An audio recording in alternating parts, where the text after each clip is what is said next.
How's it going, everybody, and welcome back to Dyson Sphere program.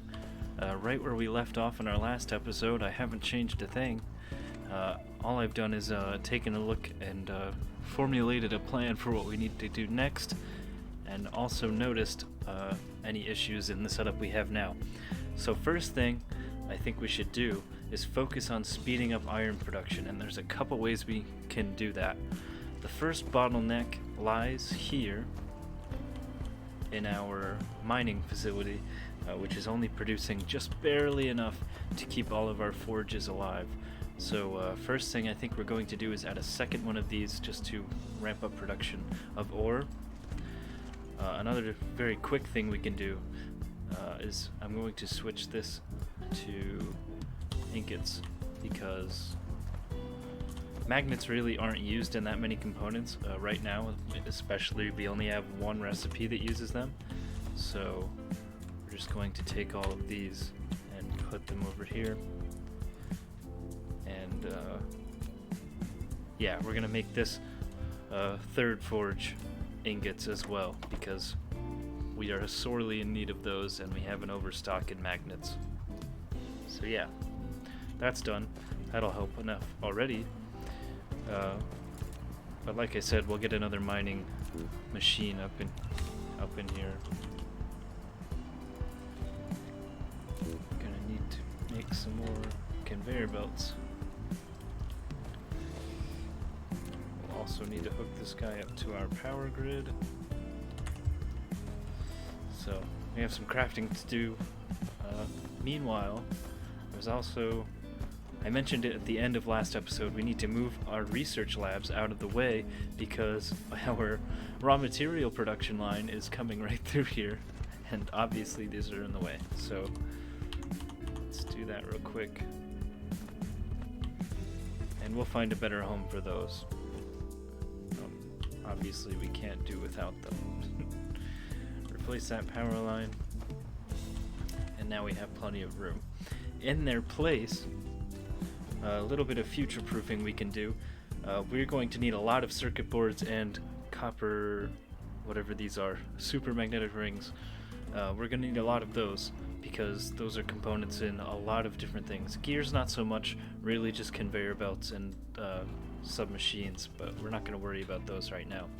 So I think we're going to double up production on these and have 2 assemblers each, because with what we have to do later in the episode, we're going to need a lot of those.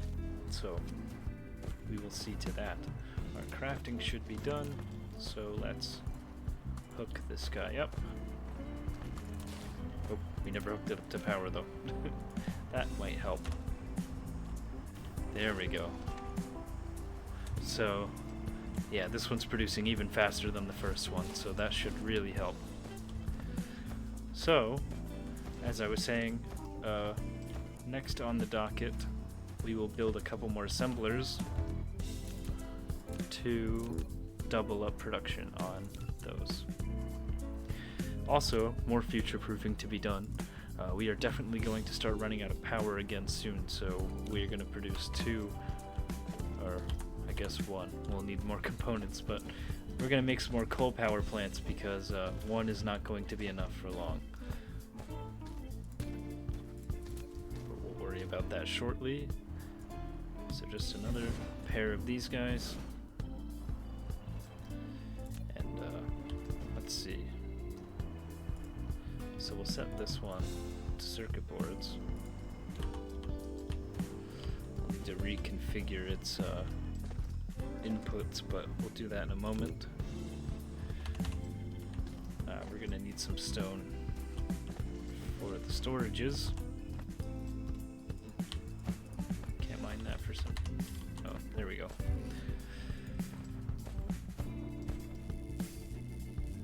Just a little bit should do us just fine. And we'll throw down some storages. We'll migrate these magnets over, and we should be golden. There we go. Okay, so production is more than locked down for our basic components right now. We also made that power plant, so we'll slowly walk over here and place that down. without the matrix labs, our power consumption is not a huge problem, but we're gonna get those back up and running, so we're gonna need the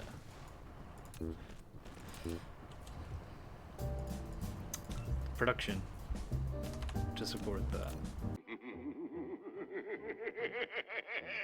In me power. There we go. Now, another thing that will need iron ingots and that we need to start producing is steel. I believe we have the research for steel. Do we? No, it's up here. Shoot. Okay. And the reason we will need steel is to produce oil refineries, which is something we will need to produce our next type of research matrix. So let me see if I can just throw down something temporary here. How much is it to unlock steel? 120, shoot.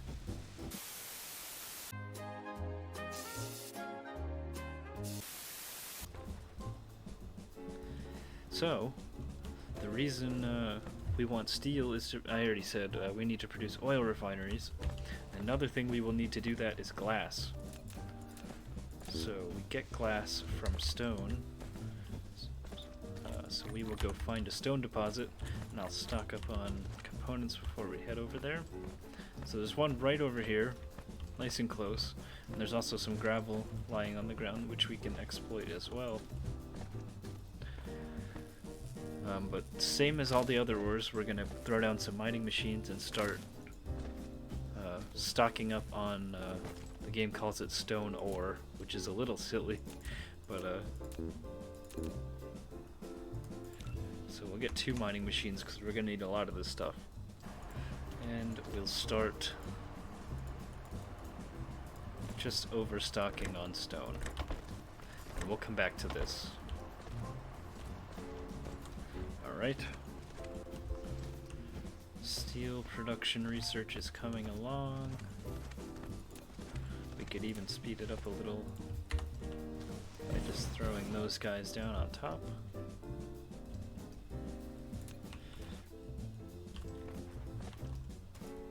Can we do that? We'll probably need another sorter. Just because our sorters are so slow right now, we'll need a double input of circuit boards to accommodate that. And there we go, we got steel smelting. Alright, so the way steel is produced is you just smelt iron ingots a second time, and that gives you steel. So in this little corner here, that's what we'll do. So we'll throw down, I think we want it to end up in this, sorter unpowered there. So I think we want it, so I think I'm going to split it into 2 production lines right now. So this will be our components, and this will be our raw materials, and I'm going to consider steel a raw material. So what we're going to do is have this sort of split off conveyor belt.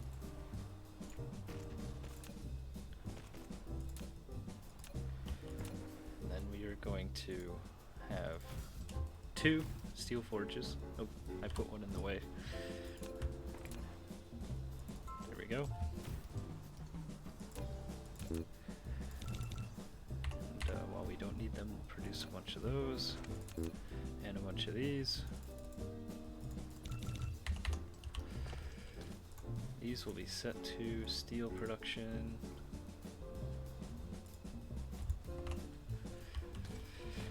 And then we'll put down storages just like we always do, and then we'll have this production line curved down this way. We'll have this one curved sooner, but since it's being used for matrix production right now, it's fine where it is. But we will be getting that out of the way. So now we have our steel production online.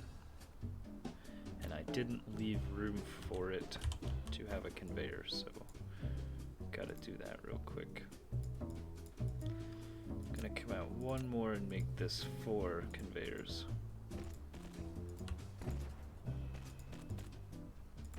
Just barely sneaking out onto the water, but that's okay.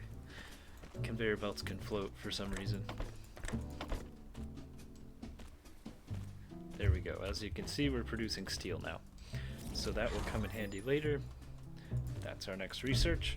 Next on the list is high efficiency plasma control, and this is why we will need our glass. We will need prisms and plasma exciters to build our oil refineries. So those will be next on the list. So with the stone we've been stockpiling, we're going to pull it out of the storage again.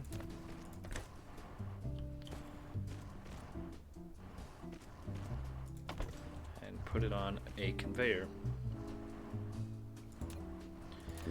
And all we're going to do here, we're not going to produce all the components directly. We don't want to mass produce prisms yet. All we're going to do is produce stone bricks and glass for now. There's our high efficiency plasma control. Because we're not going to be producing any components or objects that need prisms for a while. We just need a few of them to throw down some oil infrastructure in a little while. So, start here. Oops. We need more stone, ironically enough. What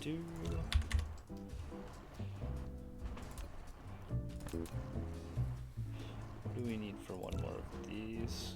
Oh, we needed more stone. How about that? Alright, there's our storages. So we'll have them sort of reverse in on each other here. So this one will be producing glass. Go ahead and hook that up. And this one will be producing stone bricks. There we go. And these are going to need power, so we'll just throw down a power line at the end of the conveyor there. And there we go. We're now producing glass and stone bricks. And with that, we can begin the last step in the research for oil extraction. And then, I don't know if I mentioned, I did some scouting between episodes, and the closest oil seep, which is sort of a geyser that produces oil, is right over here. So that's where we'll be getting our oil for the next step. Alright, there's our research done, and while that was finishing up, I went over and I beefed up our power production, so hopefully we don't run into any issues with that for a little while. So, let's see, do we have everything we need for an oil extractor? We just need some of that steel we just made.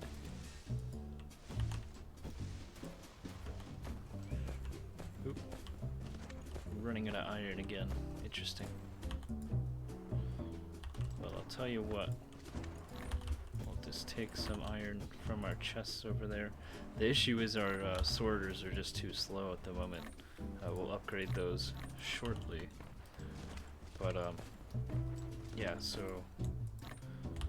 just grabbed a little bit more steel, and now we can build an oil extractor.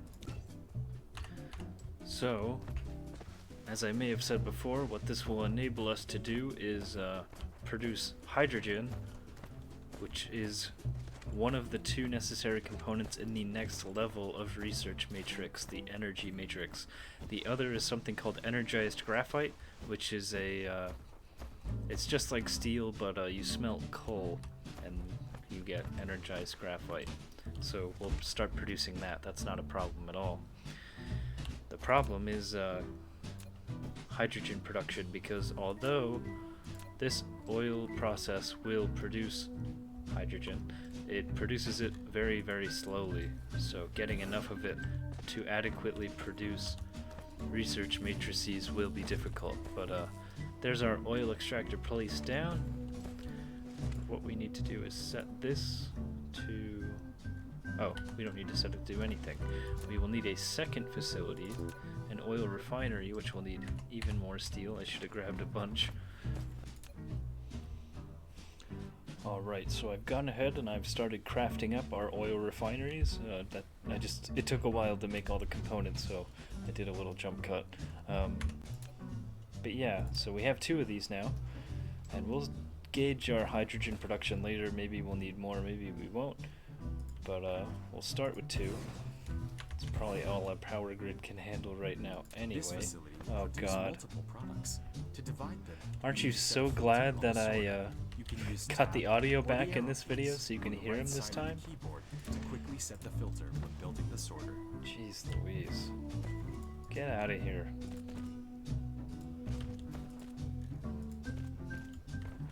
But what he said is actually important. So this will be the first of our facilities with 2 byproducts. So we need to have 2 export belts ready. Right. So 1 input, just raw crude oil. We need a couple more of those. They will also need some power poles, or just a power connection. Just throw that over there for now.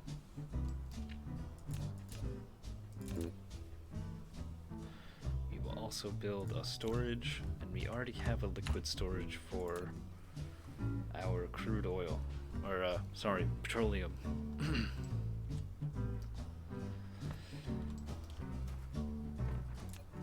So let's just set that right. Let's get rid of that for a moment. Seems like every time I place a power pole, oh my god. It is more suitable for storing fluid than the storage. Each storage tank can only store one single type of fluid and can be built vertically. However, once it has been removed, all the stored fluid will be devastated. Devastated.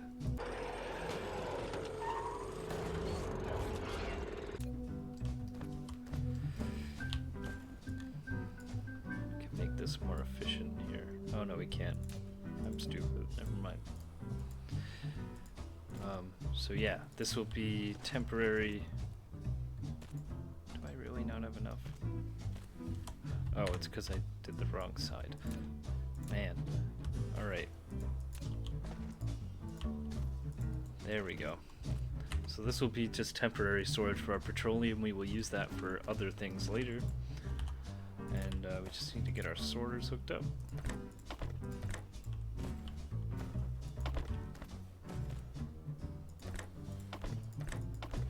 There we go. And now we can set these to do that plasma refining process that we researched. And they will start using that crude oil that's being extracted and turning it into both hydrogen and petroleum. So as you can see, petroleum is going straight into our new storage tank, and hydrogen is coming out here. So, next episode, what we are going to do is take this line of hydrogen and send it all the way over to our research labs, where we will produce some energized graphite to go with it, and those 2 together will allow us to produce energy matrices, which will unlock the second tier of research. But we haven't finished the first tier by any means. There's still plenty of stuff to research. What will happen is we'll start producing those energy matrices, and then by the time we need to start using them, we should have a backlog, and we'll have plenty, and we can conduct research much faster that way. But that's all talk for next episode. I hope you guys have enjoyed this episode, and if you did, please do stay tuned for next time. And yeah, I will talk to you all again shortly.